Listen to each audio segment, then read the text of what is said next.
Selamat sore sebelumnya, maaf mengganggu waktunya.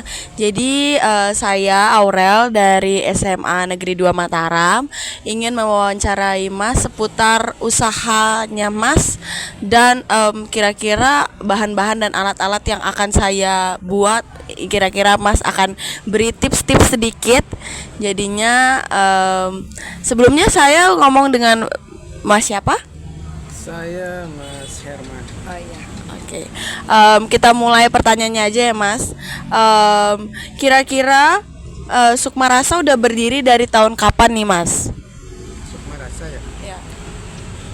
Sukma Rasa itu berdiri sekitar tahun 2000. Udah lama banget. Iya, sudah lama banget. Jadi awalnya dari cuci motor, kemudian dari situ owner melihat peluang bahwa orang yang menunggu proses menunggu itu butuh makanan, kopi, sehingga dibuatlah warung kecil tuh. Dan ternyata income-nya lebih banyak dari situ. Akhirnya fokus di bagian kuliner sampai sekarang.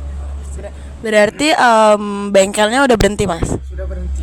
Oh. Sudah berhenti, sekarang fokus di kuliner, makanan. Pertanyaan kedua, jadi kan Mas, saya akan membuat ayam beberuk dan bebalung. Nah, bisa nggak Masnya kasih info tipis-tipis kira-kira apa nih bahan-bahannya beserta alat yang digunakan di Sukma Rasa? Untuk bebalung ya, sama beberapa. Ayam Kita mulai dari bebalung dulu. Pertama, untuk melahirkan produk yang baik itu tentu yang harus diperhatikan terlebih dahulu adalah bahan baku, Mbak. Jadi bahan baku itu kita di sini punya SOP. Ada namanya standar good dan no good. Jadi bahan baku datang, kemudian ada standar bagaimana menentukan bahan baku itu bagus apa enggak.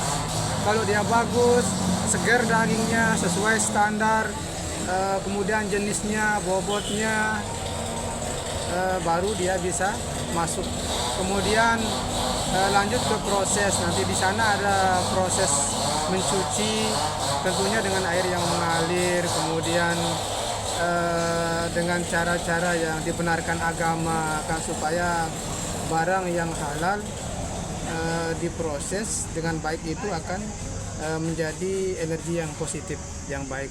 Tentunya itu akan menjadi kesan tersendiri buat tamu-tamu kita, dan itu mungkin yang membuat mereka kembali lagi ke sini.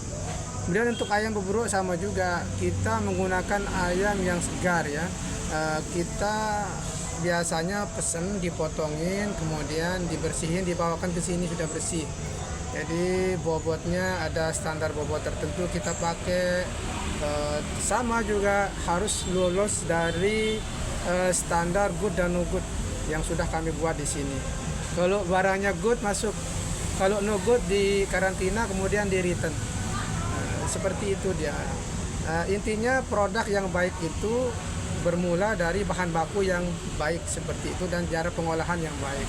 Baik itu cara penyimpanan, itu paling krusial di penyimpanan mungkin ya. Ada tips-tips cara menyimpan supaya makanannya terhindar dari BPA, kan ada Tupperware tertentu yang bisa dipakai, plastik tertentu yang bisa dipakai, dipilih seperti itu ya. Di sini sudah ada SOP-nya.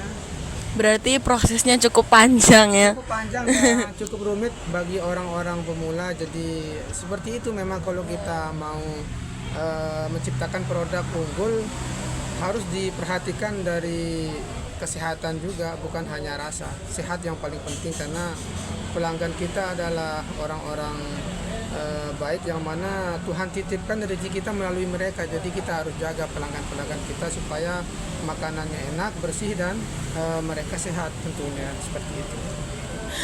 Jadi nih Mas, Sukma Rasa ini udah beberapa outlet ya. Iya. Kira-kira apa kelebihan dan kelemahannya yang ada di Sukma Rasa?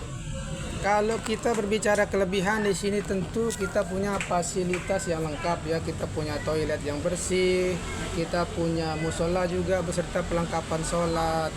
kita juga punya checklist ya, supaya tempat ini tetap bersih, baik itu tamannya, musola, toiletnya. Itu mungkin keunggulan yang bagi saya ya.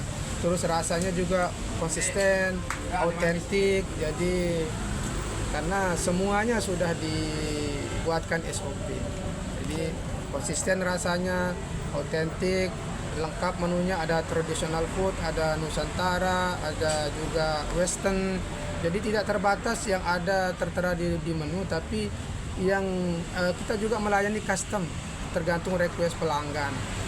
Kalau kelemahan mungkin masih banyak yang perlu kita perbaiki. Pelayanan juga masih beberapa anak-anak yang baru tentunya yang masih belum bisa mengejar teman-temannya yang senior. Ini masih menjadi progres kami ke depan, karena pelayanan Sukma Rasa juga punya SOP ya, SOP pelayanan 5 star namanya. Kita sudah datangkan trainer-trainer yang berpengalaman, yang profesional. Kita sudah bagi-bagi ilmunya sama teman-teman. Cuman yang baru-baru ini mungkin butuh coaching lagi supaya bisa mengejar teman-temannya. Kalau kelemahan yang dari eksternal itu paling cuaca buruk ya, karena kita berada di pinggir pantai, kemudian di tengah kebun juga seperti ini. Mungkin kalau cuaca ekstrim, angin, hujan besar, mungkin agak kelihatan horor seperti itu kan. Apalagi ada sirene tsunami. Itu aja sih kalau dari saya, kelemahan sama kelebihan. Oke, terima kasih atas ilmu-ilmunya Mas Herman. Ya, mohon maaf atas waktunya yang terganggu. Sekian dari kami. Terima kasih.